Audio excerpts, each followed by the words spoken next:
St. John chapter 5. Sometime later, Jesus went up to Jerusalem for one of the Jewish festivals.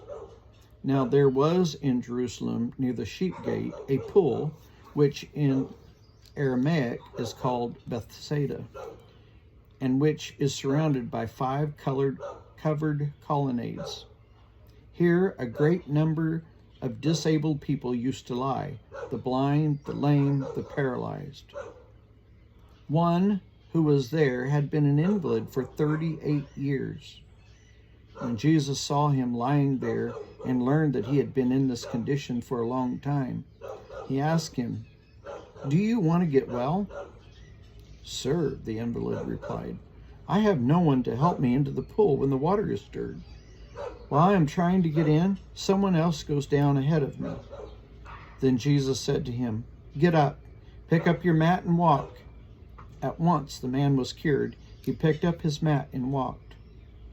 The day on which this took place was the Sabbath, and so the Jewish leaders said to the man who had been healed, "It is the Sabbath. The law forbids you to carry your mat." But he replied, "The man who made me well said to me, 'Pick up your mat and walk.'" So they asked him, "Who is this fellow who told you to pick it up and walk?" The man who was healed had no idea who it was, for Jesus had slipped away into the crowd that was there.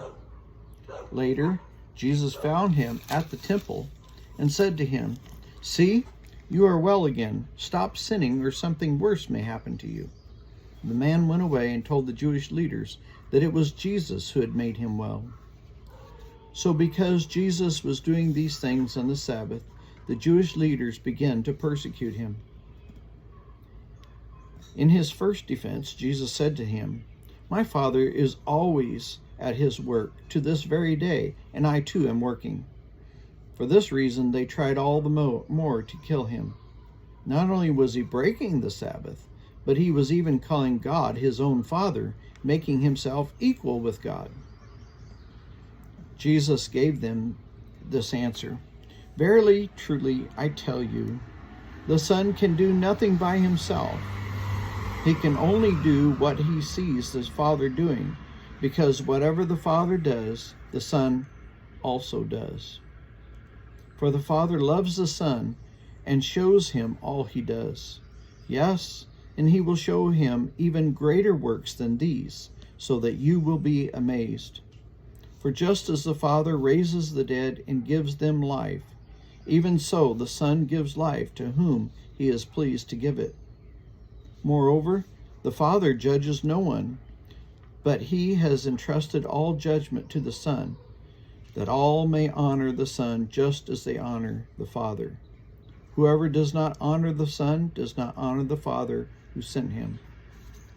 Very truly I tell you, whoever hears my word and believes him who sent me has eternal life and will not be judged, but has crossed over from death to life. Very truly I tell you, a time is coming, and now has come, when the dead will hear the voice of the Son of God, and those who hear will live. For as the Father has life in himself, so he has granted the Son to have life in himself. And he has given him authority to judge, because he is the Son of Man. Do not be amazed at this, for a time is coming when all who are in their graves will hear his voice and come out. Those who have done what is good will rise to live, and those who have done what is evil will rise to be condemned. By myself I can do nothing. I judge only as I hear, and my judgment is just, for I seek not to please myself, but him who sent me. If I testify about myself, my testimony is not true. There is another who testifies in my favor, and I know that his testimony about me is true. You have sent to John, and he has testified the truth. Not that I accept human testimony, but I mentioned it that you may be saved. John was a lamp that burned and gave light, and you chose for a time to enjoy his light. I have a testimony weightier than that of John, for the works that the Father has given me to finish, the very works that I am doing, testify that the Father has sent me. The Father who has sent me has himself testified concerning me. You have never heard his voice, nor seen his form, nor does his word dwell in you, for you do not believe the one he sent. You study the Scriptures diligently, because you think that in them you have eternal life. These are the very Scriptures that testify about me, yet you have refused to come to me to have life. I do not accept glory from human beings, but I know you. I know that you do not have the love of God in your hearts. I have come in my Father's name, and you do not accept me. But if someone else comes in his own name, you will accept him.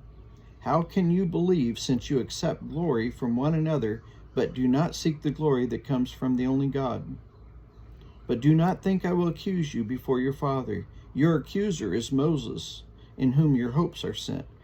If you believed Moses, you would believe me, for he wrote about me. But since you do not believe what he wrote, how are you going to believe what I say?